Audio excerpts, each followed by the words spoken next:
Tonight on NAIT NewsWatch. Some Edmontonians are no longer calling the streets of Edmonton home. I was homeless, I had nowhere to go. An online report that will help you monitor your child's progress. They're providing a once-a-month interim marks report. And although Edmonton's economy is looking better, the need for food is at an all-time high. Those who are close to or needing food banks are the ones that feel the effect first.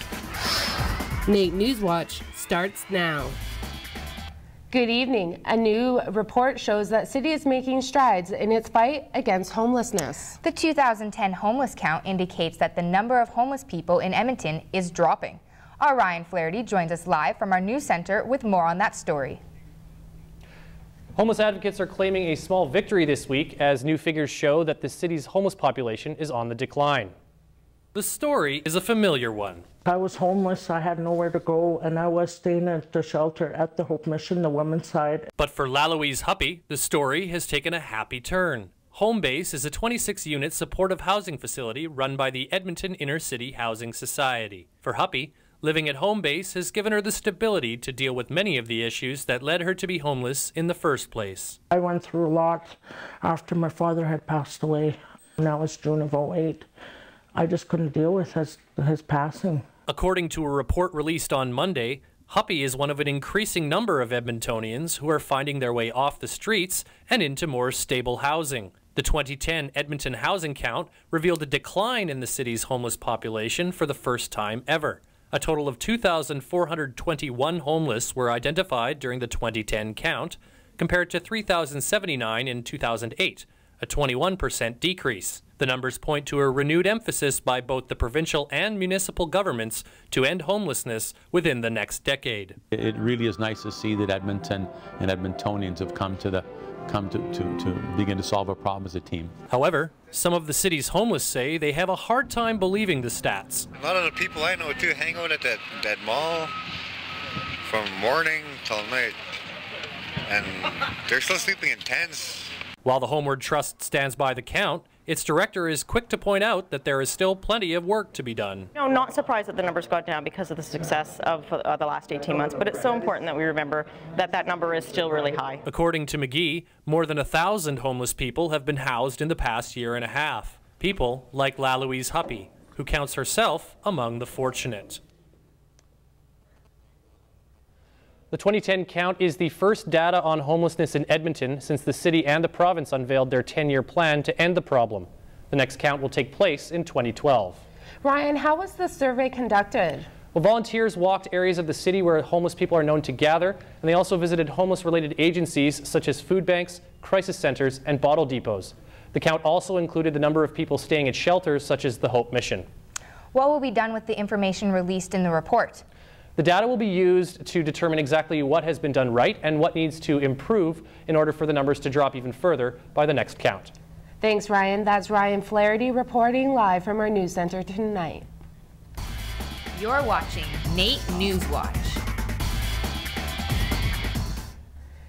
It is common for students to dread bringing home that small brown envelope that could possibly hold good news or bad news for their parents. But now the anticipation of those report cards has been replaced with the trial of an online system at 2 Edmonton public schools. Katie Kloot has more.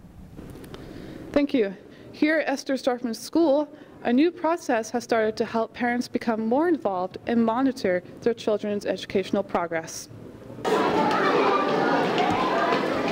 School Zone is a program for students, parents, and teachers to share everything a student does in class to online on a regular basis. At Esther Starkman School, a new monthly process has been developed this year through School Zone for parents to become more involved. The old reporting style used to be very vague. It didn't give you a lot of details. It was so far after the fact that it was already done. I've noticed with my kids, if they've got a constant, they know what's going on, and so that third month isn't like, oh, but I thought I was doing so good. Principal Greg Kushner describes the purpose of these more frequent evaluations. So what we want to do is have an ongoing conversation with parents on a daily basis using School Zone as our primary method of communication to help parents understand what happens to their children on a daily basis in class. This monthly process originated at Ellerslie School and expanded to Esther Starkman.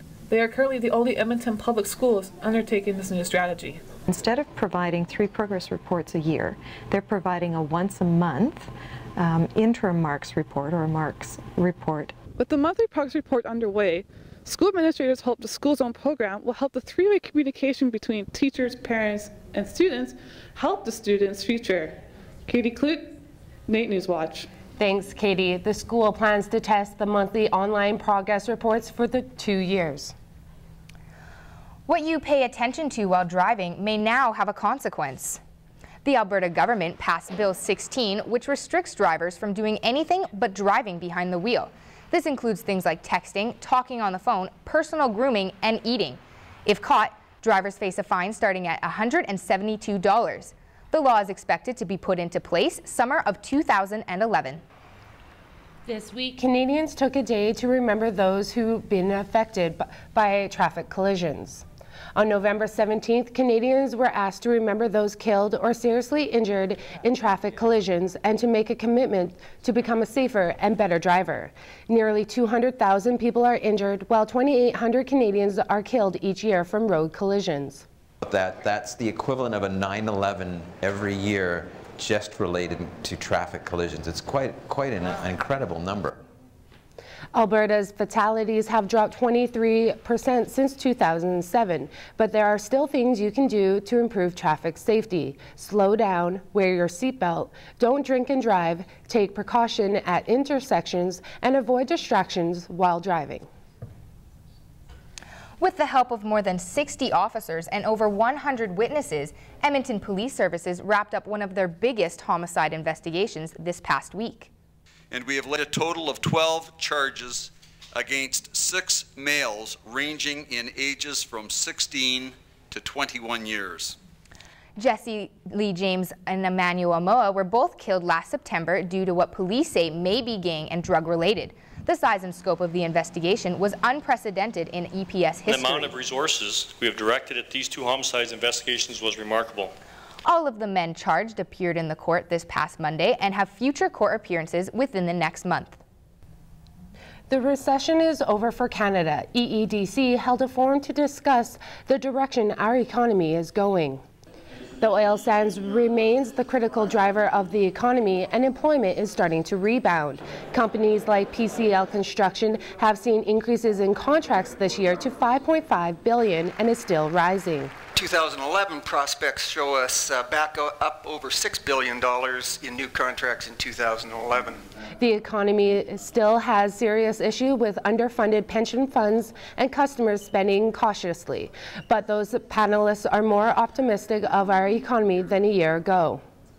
So I think of all the places that to be working, I think Alberta and BC and Western Canada is a good place to be. So the economy in Western Canada is looking promising for the year to come. Although Canada's recession ended last year, many Edmontonians are still feeling the ripple effects, and at an alarmingly high rate. The 2010 Hunger Count survey was released this past Tuesday, stating that food bank use across Canada is at its highest level since 1997, and it's no different here. The Edmonton Food Bank has seen a 40% increase since last year. Food banks are very much the bellwether of the economy. And those who are close to or needing food banks are the ones that feel the effect first. And they are the ones that come out of that effect the last. So, with the holiday season underway, the Edmonton Food Bank hopes it will be able to decrease the number of families going hungry this year. Some Edmonton citizens and organizations are recognized this week for their use of restorative justice to build safer and peaceful communities. I, Mayor Stephen Bindell, do hereby proclaim November 14th to 21st, 2010 as Restorative Justice Week in Edmonton. Edmonton Restorative Justice Network rewarded 3 of the 11 nominees for their achievement in outstanding leadership, exceptional volunteerism, and annual achievement. Parents Empowering Parents Educational Drug Dealer Program took home the Annual Achievement Award, accepted by co-founder Audrey Holliday. Motivational experiences and education for drug dealers. It's new, it's innovative, and it completes the circle of restorative justice. The awards highlight the success stories from within the restorative justice sector. Coming up after the break, students may have a new way to spend their lunch breaks. We tell you how a full workout could be done in 30 minutes. You don't need to have a lot of time to make a huge impact on your body. The city of Leduc breaks a Guinness World Record. Well, I can't wait to buy the book and see that our name's in it. Coming up in sports, I take on roller derby.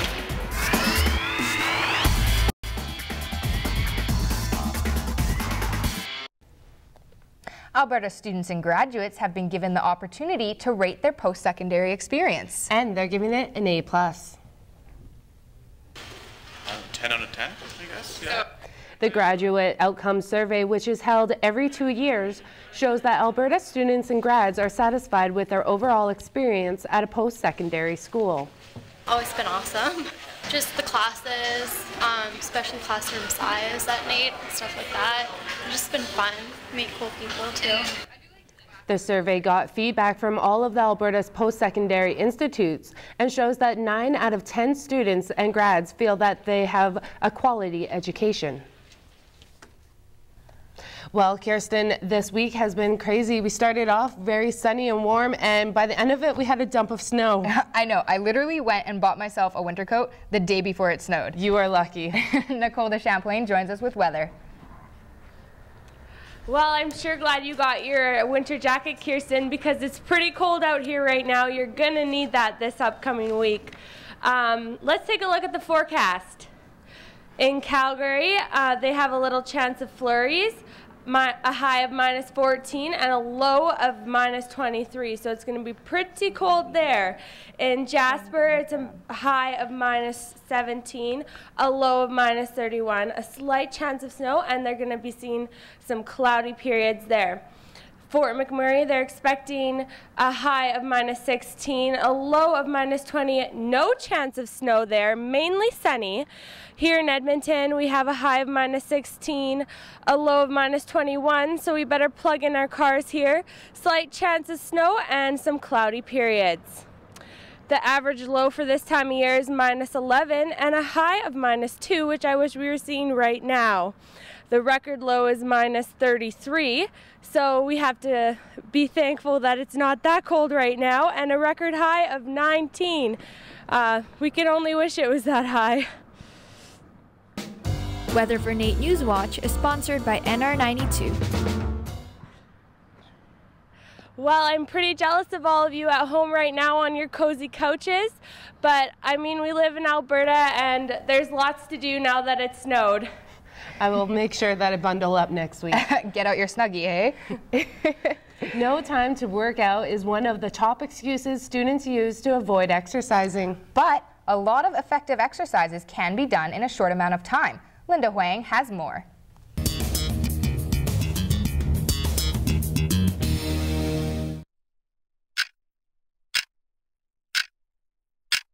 With school assignments, projects, and exams, keeping fit isn't a top priority for students. But personal fitness trainer Chris Gannon says the benefits of even a short workout can go a long way. Even if it's half an hour of cardio activity or if it's a half-hour workout at the gym, that I mean, physically speaking, it does so much for your body, and you don't need to have a lot of time to make a huge impact on your body.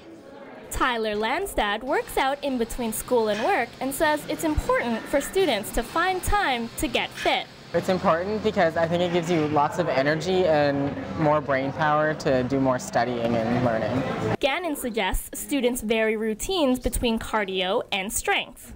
But Gannon says students don't need an actual gym to effectively work out. A full body routine can be done at home and within a half hour. Body weight exercises are ones that don't involve gym equipment and are effective and easy to do using objects like tables, chairs, stairwells, and the floor. It's also cheap. You don't have to go to Lululemon and look like a princess, and you don't have to go and work out like a meathead at the gym. It's really easy and very inexpensive, so money's not an excuse. Gannon says getting into a fitness routine now will establish a healthier lifestyle once students are done school.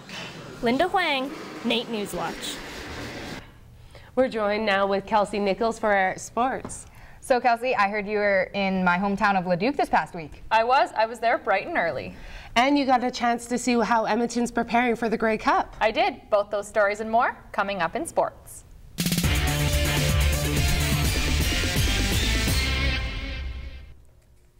A group of Leduc athletes have been accepted into the Guinness World Records.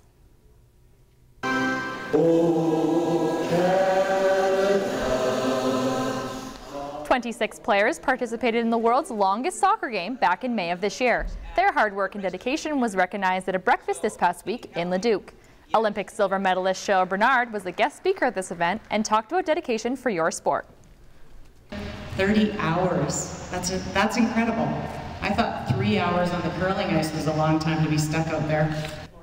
All players were excited to be a part of this opportunity. I think it's cool. I can't wait to buy the book and see that our name's in it and that we're part of it. It'll always be there, whether it gets broken or not. I hope to maybe do it again in 5 years, but I've always wanted to be a Guinness Book of World Record holder, if that makes sense, and this was a great opportunity to do it. The game lasted 30 hours and 10 minutes with players not being allowed to go 10 meters away from the field. The City of Edmonton is preparing to host the 98th annual Grey Cup game. Construction began this week to build and set up for the 5-day festival. Workers braved the freezing temperatures to make sure everything will be finished in time, including a zipline track the length of a football field. Essentially, we saw the popularity of the zipline at the Vancouver Olympics, and we said what a great opportunity to bring it to Edmonton. Crews have been working around the clock to set up an imitation football field as well. Essentially, we're setting up a 20,000 square foot tent right now, the Epcor Huddle Dome. We started it, worked through the night. We're getting the subfloor built right now. It's going to be about 45 feet high.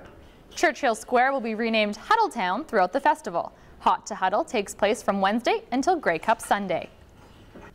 The Edmonton Oilers are adding a little something extra to their home games. The Oilers announced earlier this month they were holding tryouts for their first ever cheerleading team.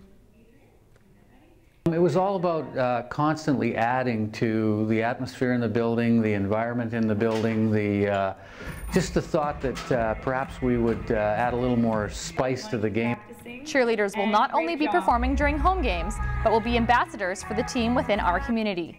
The Oilers are aware of all the criticism they have received since making the announcement, but stand behind their decision. If you could just be patient and see till we roll it out, because we've said that we're going to have a cheer team, but we haven't shown anybody what the cheer team is. We haven't shown anybody what they're going to be wearing. We haven't shown anybody what they're going to be doing and where they're going to be doing it at a game. The Oilers cheerleaders can be seen at home games starting December 7th. Both NAIT Ooks teams did us proud this past week at the CCAA Soccer Nationals. The NAIT Ooks women's team placed silver in the ACAC Provincials, then moved on to Nationals, where NAIT was the host city. They lost with a score of 3-0 in the gold medal game. They made it to the gold medal game, having beat Humber and Kwantlen earlier in their week. Going into the second half of the gold medal game, the score was 0-0. Coach Sergio Texera was happy with their silver medal finish. FX Garneau won the gold medal game for the CCAA Women's Nationals, having traveled all the way from Quebec. For the NAIT Ooks men's team, they had a close game right up until the end. With a score of 1-1, they went into a shootout, but unfortunately lost to Vancouver Island University, making them walk away with a silver medal. This week in End Zone Challenge, I decided to tie up my roller skates and take a shot at roller derby.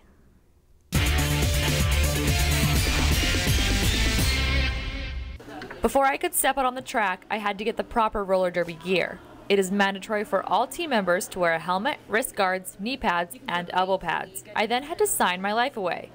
After all this, I was finally ready to put on my roller skates and get out there. I'm here with Jazz Bell from Oil City Derby Girls. Thanks for having me today, Jazz. I'm so pleased that you're able to come out. Definitely. I'm looking forward to it. A little bit scared, but I'm looking forward to it. So you'll be fine. What's the game plan for today? Game plan. Going to show you a few moves just to get you started since you haven't been on skates before. Okay. I'll show you how to skate, show you how to fall, and show you how to stop. Jazz Bell started out with skating and stopping. She taught me the snowplow, and for all you skiers out there, it's the same as a pizza. She then taught me a one-legged drop. Clearly, I didn't quite get it. Before I could join the team on the track, I had to find out more about the game itself. How could I play a game I didn't know anything about? A roller derby team consists of 14 players, but only 5 are on the track at a time. There are 3 positions within a roller derby team: a pivot, a jammer, and a blocker. A pivot stays at the front of the pack, setting the pace. A jammer, wearing a star on their helmet, is who the opponents have to pass in order to get points. And blockers hit, check, and push opponents out of the way. Yeah. I didn't get the chance to scrimmage, but I'll practice my skills and be back to show them what I got. It was awesome to have you out. I'm glad you came out. I'd love to see you on skates again. And you behind the camera there, too. Well, thanks for having me. It was a lot of fun. That's End Zone Challenge. For more information, visit their website at oilcitydarbygirls.ca. Kelsey, I was hoping to see you throw an elbow at in a scrimmage. Actually, elbows are illegal in roller derby, so I would have gotten a penalty. Well, thanks, Kelsey. Coming up after the break, we play with some animals who need a little extra attention. A Canadian play rocks its way to Edmonton. The motto of the show, I think, has been action minus thought equals hardcore. Coming up in entertainment.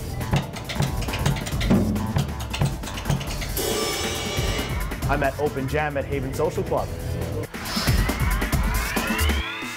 Hair provided for NAIT NewsWatch by Carrie L. Salon and Spa.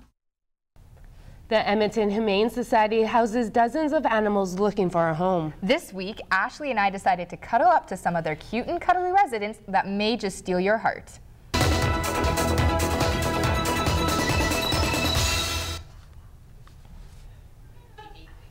We headed down to the Humane Society to play with some animals that needed a little bit of extra loving. Cats can stay here sometimes a few months before they're adopted, as opposed to dogs. It's just something that happens here. Once we were done with the kittens, we cleaned up and headed over to the cuddly critters section. We got to meet Tom and Jerry, 2 of the Society's most affectionate guinea pigs. If you'd like to volunteer like we did, the Humane Society offers an extensive volunteer program. Just go to EdmontonHumaneSociety.com and fill out a volunteer form. Kirsten, are you a fan of Gordon Ramsay? You know what? I actually absolutely love him. Well, you're in luck. Ali Yusuf got to check him out this week in entertainment.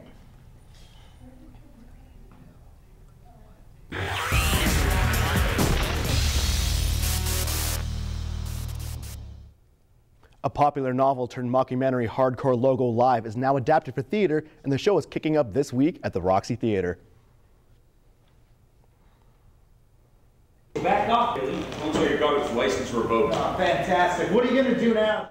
Hardcore Logo Live follows the ill-fated reunion of a famous Vancouver punk band years after their messy breakup. The story follows main character Billy Talent, played by Telly James, who is diagnosed with stomach cancer and thrives to play one last show before he dies. The cast began rehearsing nearly 2 years ago, where iconic punk rocker Joe Keithley of DOA wrote new music for the production. Like the motto of the show, I think, has been action minus thought equals hardcore. If they were to leave with one idea in their heads, it would be that, man, there needs to be more theater like that. Hardcore Logo Live plays November 18th through December 5th at the Roxy Theater. A popular TV personality and high-profile chef Gordon Ramsay held a book signing last weekend.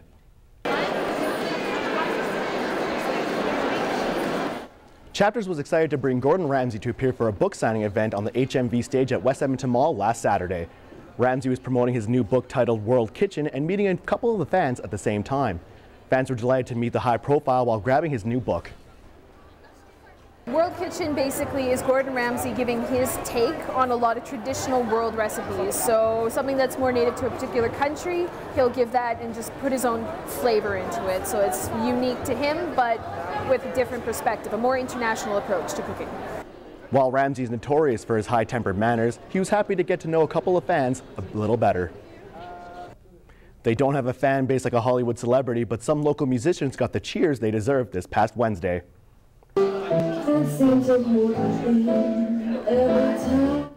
The Haven Social Club on 151st Street and Stony Plain Road is a true gem to the Edmonton community.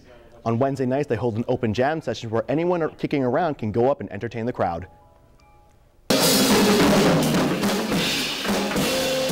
Some of the acts consist of jazz, blues, tap dancers, and even a blind bassist, to name a few. Musicians that are there to support you and help you hone your craft. It's really well welcoming environment, and you can be whoever you want to be. It's really a beautiful, beautiful place. The Haven welcomes anyone who appreciates music to come in and enjoy the event, and maybe get up and jam themselves. Some little yet unlikely gadgets in the NAIT Tech Store are sure to get some laughs this holiday season.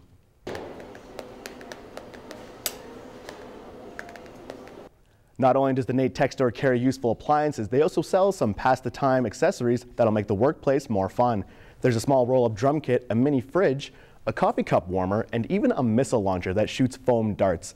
These devices are here for spicing up your office area. They're really cool. I mean, a coffee cup warmer and a little mini fridge all connected to USB. I mean, it'd be great for long sessions of gaming. Guys love their gadgets. What else can I say?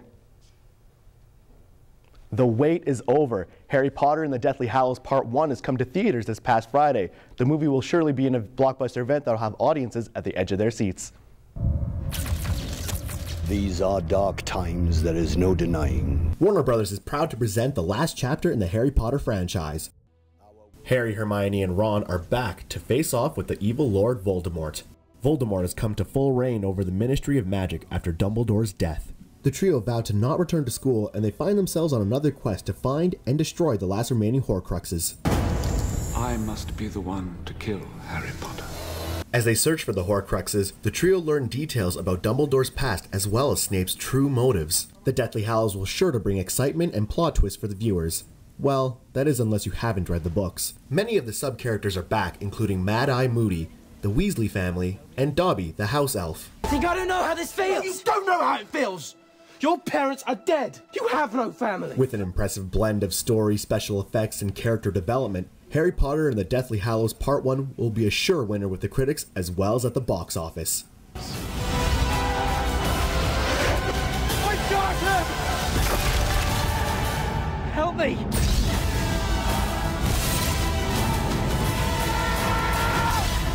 Make sure you catch this flick and don't miss the exciting finale of the series July 15th, 2011. Now I can't wait for that movie to come out, and I'm really excited to go watch it. That's it for entertainment. Back to the news desk. Save On Foods and ETS got together to kick off the 2010 Stuff a Bus campaign. Teams raced through the aisles of Save On Foods to collect non-perishable items to stuff an ETS bus for the food bank in under 2 minutes. The campaign runs until November 27th. Their goal is to collect 30,000 kilograms of food for the Edmonton Food Bank. Kirsten, I'm so excited for Harry Potter. I have my IMAX movie tickets for tonight. You know what? I've honestly read all of the books and seen all of the movies. Well, that's all we have for you tonight. Check us out at NAITnewsWatch.ca. Thanks for watching. Yeah.